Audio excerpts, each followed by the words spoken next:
Rabbi Irvin Ungar, an American collector from San Francisco, has been collecting the works of World War II caricaturist Arthur Szyk for over 2 decades. Through collecting the works and bringing them back to the public, the collector hopes that a history of war could be remembered and learned from. Ungar collects Szyk's original works, journals, and letters, and he even creates a database of Szyk. As the president of Szyk Society, Ungar also hosts lectures and exhibitions on Szyk and his works regularly.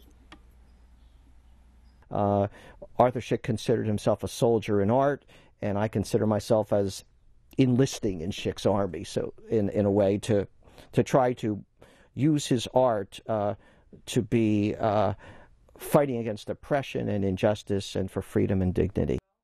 Arthur Szyk, born to a traditional Poland Jewish family, started to create illustrations for newspapers and magazines during World War II to condemn the brutality fascist countries have done to innocent people around the world. He created more than 5,000 artworks and made his name known all around the world.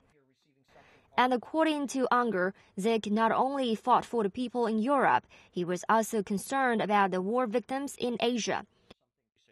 When Japanese troops invaded China in 1937, Szyk referred to Japan as the Nazi of the East, and he donated $50 to China in 1941. At the same time, Szyk really saw injustice against one is injustice against the many. And so in Jewish tradition, there is this idea that one should care about themselves and their own people, but use the best of that tradition to fight for freedom and justice for other peoples as well. 70 years later, Ungar believes bringing Szyk's works back to the public still means a lot.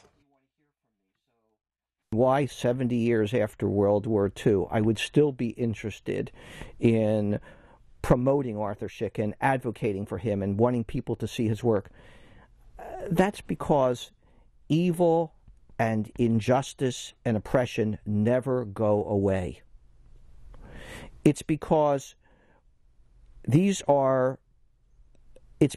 freedom and justice are eternal values. We have to continuously fight for them.